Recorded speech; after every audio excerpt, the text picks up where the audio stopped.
Good morning friends, मेरा नाम हरिओम मीना है। मैं प्रवक्ता इलेक्ट्रॉनिक्स के पद पर राजकीय पॉलिटेक्निक महाविद्यालय दौसा राजस्थान में कार्यरत हूँ। जैसा कि पिछली क्लास में हमने नॉट और एंड गेट के बारे में पढ़ा, अब हम आगे पढ़ेंगे और गेट। तो और गेट को हम क्या बोलते हैं? और गेट को हम इंक्लूसिव और गेट भी बोलते हैं। ये और गेट का सर्किट डायग्राम होता है, ठीक है। तो ये और गेट का सर्किट डायग्राम, ये और गेट का सर्किट डायग्राम है, और ये और गेट की ट्रुथ टेबल है, ठीक है। ये और गेट की ट्रुथ टेबल है। तो और गेट में क्या करता है? और गेट बेसिकली और ऑपरेशन करता है। इनपुट जो इसके इनपुट है उसमें इसमें इनपुट है होते हैं वो दो या दो से अधिक हो सकते हैं, जबकि आउटपुट हमेशा एक रहेगा। और ऑपरेशन करने वाला दोनों का लॉजिकली एंड ऑपरेशन करता है, ठीक। तो लॉजिकली एंड ऑपरेशन करता है। तो इसमें क्या होता है, जैसे ए और बी इन दोनों का यदि हम लॉजिकली एंड 0 + 0 = 0, 0 + 1 = 1, 1 + 0 = 1, और लॉजिकली एंड में 1 + 1 बराबर क्या होता है? 1 होता है, ठीक है। इसका मतलब ये होगा कि जब कोई भी इनपुट हाई होगा तो और गेट का जो आउटपुट होता है वो हाई होता है, और जब कोई भी इनपुट यदि जीरो होगा, जब दोनों इनपुट यदि ये दोनों इनपुट ये जब जीरो होंगे तो इसका आउटपुट क्या होता है? जीरो होता है, ठीक है। तो ये आपका और गेट होता है। और गेट फॉलो द कम्यूटेटिव और एसोसिएटिव लॉ, जो कि जैसा कि मैंने पिछली क्लास में बताया था। कम्यूटेटिव लॉ में क्या होता है? कम्यूटेटिव लॉ क्या होता है? ए प्लस बी बराबर बी प्लस ए, या ए इंटू बी बराबर बी इंटू ए, ठीक है। तो ये कम्यूटेटिव लॉ को फॉलो करता है, या कम्यूटेटिव लॉ को इस पर वेरीफाई होता है। तो यहाँ पे ए बी, ये ए प्लस बी, या मैं ए की जगह बी कर दिया और बी की जगह ए कर दिया तो बी प्लस ए, तो ये भी, ये तो दोनों इक्वल हो गए, ठीक है। एसोसिएटिव लॉ में क्या होता है? ए प्लस बी को पहले हम ऐड करेंगे, फिर उसके बाद में सी के साथ जोड़ेंगे। सिमिलरली एक ए को हम बी प्लस सी को पहले जोड़ेंगे और उसके बाद में ए के साथ जोड़ेंगे। तो ये क्या करता है? एसोसिएटिव लॉ को भी एक तरीके से वेरीफाई करता है, एसोसिएटिव लॉ को भी फॉलो करता है। कौन करता है? और गेट, ठीक है। इनेबल और डिसेबल कंडीशन देखेंगे। जब इसका आउटपुट यदि चेंज हो रहा है इनपुट के साथ में, तो वो आपका कंडीशन वो क्या होगा? आपका गेट होता है, वो आपका इनेबल कंडीशन में होता है। जबकि आउटपुट यदि चेंज नहीं हो रहा है विद इनपुट, तो वो आपका तो वो क्या है? आपका जो सर्किट है वो आपका डिसेबल कंडीशन में रहेगा, ठीक है। तो इसमें यदि कंट्रोल बराबर जीरो है, कंट्रोल बराबर जीरो और ए बराबर इनपुट है, तो ए प्लस जीरो बराबर वाई बराबर ए। तो वाई बराबर क्या होगा? जीरो प्लस ए बराबर ए, ठीक है। तो output is changing as input is changing, और ए की वैल्यू जब जीरो होगी तो क्या आ जाएगी? यहाँ पे जीरो। ए की वैल्यू यदि वन रही तो यहाँ पे क्या आ जाएगी? वन, क्योंकि वन प्लस जीरो बराबर वन और जीरो प्लस जीरो बराबर जीरो। लेकिन यदि आपका कंट्रोल इनपुट है, जो ये कंट्रोल इनपुट है, इसकी वैल्यू यदि वन रही तो ये आपका डिसेबल कंडीशन में चल जाएगा। और गेट तो जैसे वन रही तो ये क्या होगा? वन, और वन प्लस ए बराबर क्या होगा? हमेशा वन रहेगा। तो आउटपुट फिक्स, आउटपुट चेंज नहीं हो रहा, तो इसका मतलब इसको बोल सकते हैं अपन, ये आपका डिसेबल कंडीशन में चल जाएगा। जैसे यहाँ पर जीरो रख दिया तो जीरो प्लस वन बराबर क्या आएगा? वन, वन प्लस वन बराबर क्या आएगा? वन। तो ये आपका और गेट का आउटपुट चेंज नहीं हो रहा, इसलिए ये आपका डिसेबल कंडीशन में, ठीक है। अनयूज्ड इनपुट इन और gate, unused input is connected to logic zero. तो इसमें जो अनयूज्ड इनपुट होते हैं उनको अपन किससे कनेक्ट करते हैं? लॉजिक जीरो से। जैसे लॉजिक जीरो से क्यों कनेक्ट करते हैं? क्योंकि इसमें ये आपका इनेबल कंडीशन रहता है। जबकि यदि एंड गेट का ऑपरेशन होता तो उसमें अनयूज्ड इनपुट किससे कनेक्ट करते थे? वन से। वन से क्यों करते थे? क्योंकि एंड आपका तभी इनेबल होता था जब उसमें अनयूज्ड इनपुट वन होता था, ठीक है। चूंकि इसको लॉजिक जीरो से करते हैं तो इसका मतलब इसको बोलते हैं पुल डाउन, ठीक है। Connected to pull down also, connected to one of the unused input, connected to one of the unused, connected to one, ये लिखा कनेक्टेड वन से कनेक्ट करते हैं अनयूज्ड इनपुट को। इफ इट इज एसीएल, यदि emitter का पर logic होता है, then unused input can be connected open or floated. If it is ACL, then unused input can be open or floated। तो यदि ACL होता है तो उसमें इनपुट को क्या करते हैं? ओपन कर देते हैं या उसको फ्लोट कर देते हैं। इन और gate best way to connecting the unused input is to connecting to logic zero, because और gate is enable condition when the unused input या फ्लोटिंग इनपुट या फ्लोटिंग इनपुट या open input is connected to logic zero, ठीक है। तो इस प्रकार ये आपका और गेट खत्म हुआ। अब इसके बाद में हम एक सर्किट डायग्राम है जिसको सॉल्व करके देखते हैं। ये क्वेश्चन है आपका, ठीक है। तो ये क्वेश्चन है,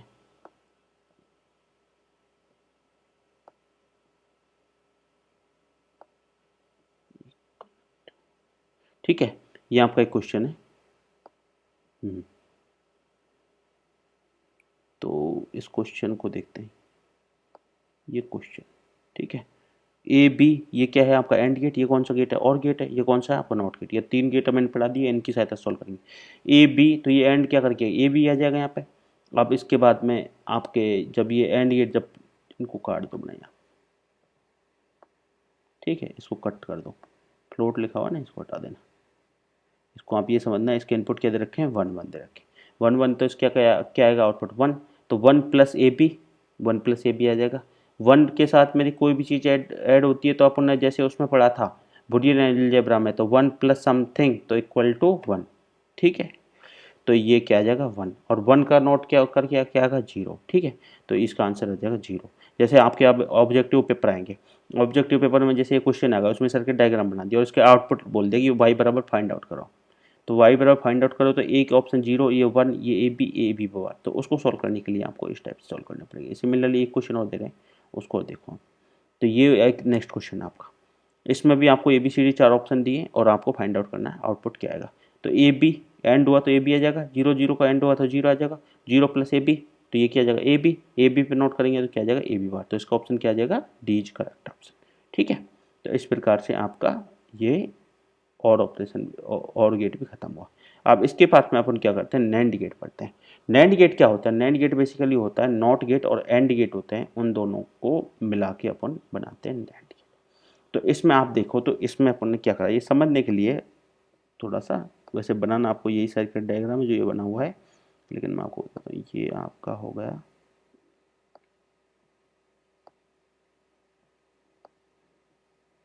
थोड़ा साफ नहीं बन पा रहा है, मैं कोशिश कर रहा हूँ, थोड़ा सा रिसोर्स की कमी है, लेकिन फिर भी एक बार मैं बेटर वेस्ट कर रहा हूँ।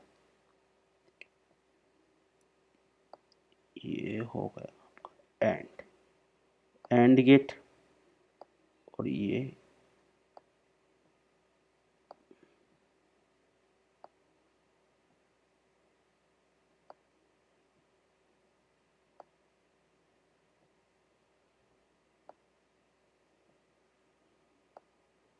आपने पढ़ा था नॉट गेट। तो ये क्या होता है, बेसिकली एंड गेट और नॉट गेट को मिक्सर कर देते हैं और इसका फाइनल सर्किट डायग्राम क्या बन जाता है, ये बन जाता है, ठीक है।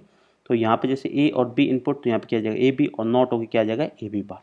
तो इन दोनों को एक एक साथ में यदि हम करें, एक साथ में जैसे इसमें करा अपन नैंड गेट के द्वारा, तो एक साथ में अपन के द्वारा ये सर्किट डायग्राम बनेगा। आपको एग्जाम में यही बनाना है, ठीक है, एंड गेट। अब इसको यदि बबल गेट से बनाते हैं, बबल गेट का मतलब ये होगा कि इसमें इनपुट में ही आपने बबल लगा दिए। बबल का मतलब बेसिकली क्या होता है, नॉट ऑपरेशन कर देता है।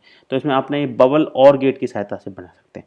तो ये ए का नॉट हो गया, यहाँ पे ए बार चल जाएगा, इस जगह पे क्या आएगा बी बार चल जाएगा, और दोनों को क्या हुआ ऑपरेशन और ऑपरेशन, तो ए बार प्लस बी बार, ठीक है। और इसका भी क्या हुआ, ये ए बी, इनका नैंड ऑपरेशन होकर ए बी बार आ जाएगा। ए बी बार पे यदि मैं डी मॉर्गन थ्योरम लगा देता हूँ, ए बी बार पे यदि मैं ए बी बार पे यदि मैं ये होगा आपका ए, ये हो गया आपका बी, ठीक है। तो ये हो गया आपकी ए बी बार, तो इस पे क्या आएगा आपका प्लस ए बार प्लस बी बार।